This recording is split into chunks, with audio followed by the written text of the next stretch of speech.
Lo viste, lo escuchaste, no solamente el dato formal de la Ciudad de Buenos Aires, sino también lo que pasa con la economía en la calle, todos los días. Este fin de semana habló el presidente Javier Milei sobre las expectativas de la inflación del mes de diciembre, pero esta vez a nivel nacional.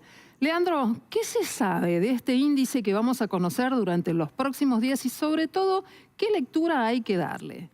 Sí, el índice de inflación se va a conocer el día jueves. El día jueves, ayer Javier Milei, como vos decías, habló de un numerazo si fuera un 30%. Las consultoras hablan de entre un 23 y un 30%. ¿Por qué hay tanta discrepancia? Porque nadie sabe cuánto pasó a precios en diciembre de la devaluación y cuánto pasó a precios en enero. Por eso está la discrepancia. Si llega a ser menos del 30%, bueno, Milei lo va a vender como una victoria política y económica de su propio gobierno.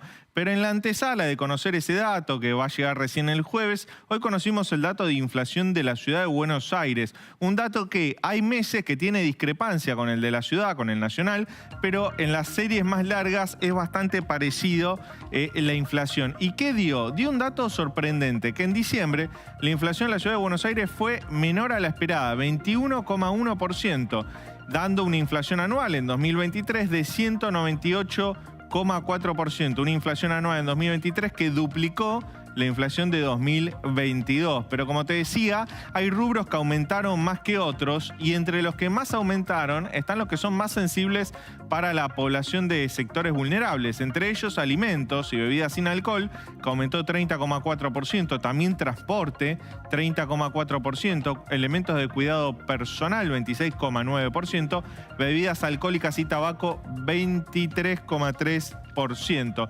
Estos son los datos de la ciudad. Como te decía, hay que esperar hasta el jueves para conocer el IPC nacional. Es probable que sea mayor a este 21,1%. El presidente habló de un 30% como un logro. Hay que ver cuánto da. Recordemos que la devaluación fue a mediados de diciembre, con lo cual hay un efecto del pase a precios que recién se va a registrar en la inflación de enero. Es decir, que no lo vamos a ver en el dato que vamos a conocer este jueves. Leandro, mientras tanto, finalmente se produjo la reunión entre el jefe de gabinete de ministros, Pose por un lado, nuestro ministro de Economía, Luis Caputo, y la delegación del Fondo Monetario. Es cierto que en la previa hubo mucho contacto de referentes técnicos. ¿Qué puede dejarnos esta reunión que todavía tiene tiempo para desarrollarse aquí en Buenos Aires?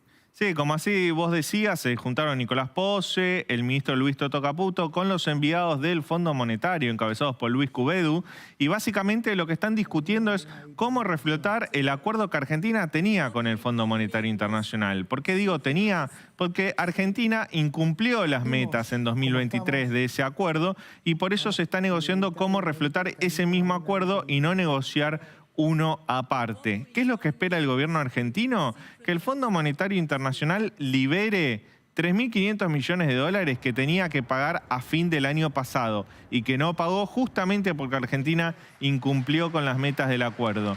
Dos objetivos. Por un lado, recibir esos 3.500 millones de dólares que irían a fortalecer las reservas. Por otro lado, obtener un waiver, un perdón por justamente esas metas incumplidas. De esa forma, el gobierno cree que tendría un espaldarazo, que tendría un guiño del Fondo Monetario Internacional y que los mercados lo recibirían con el visto bueno. Recordemos que Argentina tiene que pagarle antes de fin de enero al fondo un vencimiento por alrededor de 2.000 millones de dólares, que se suma al pago de interés que va a hacer mañana a los bonistas privados, que justamente son tenedores de la deuda argentina. Los mercados son sin duda, Leandro, por otra parte, algo así como un pulso real de las decisiones económicas del gobierno y también de las decisiones en materia económica y financiera. Hoy el dólar volvió a subir.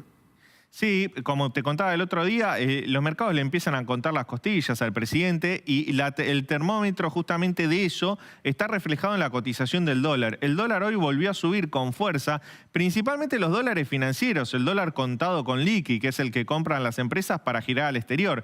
¿Qué pasó con esas cotizaciones? Bueno, justamente el contado con liqui superó la barrera de los 1.200 pesos. El blue es uno de los que está más estables y más baratos, 1.050 pesos, pese a que hoy subió más de un 2%. ejemplo. El dólar MEP subió 3,3%, pero el contado con liqui es el que está preocupando a todos, 5,4% trepó, cerró en 1.201 pesos. Y aquí lo que preocupa es la brecha cambiaria, la diferencia entre el dólar mayorista y el dólar contado con liquidación, que es una brecha del 47%.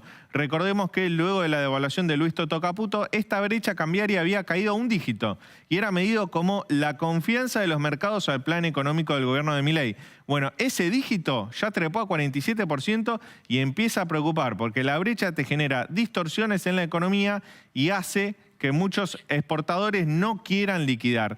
¿Qué fue la última noticia también del día de hoy? Muy importante. ¿Cuál es el sendero que quiere la Secretaría de Energía para aumentar las tarifas de gas?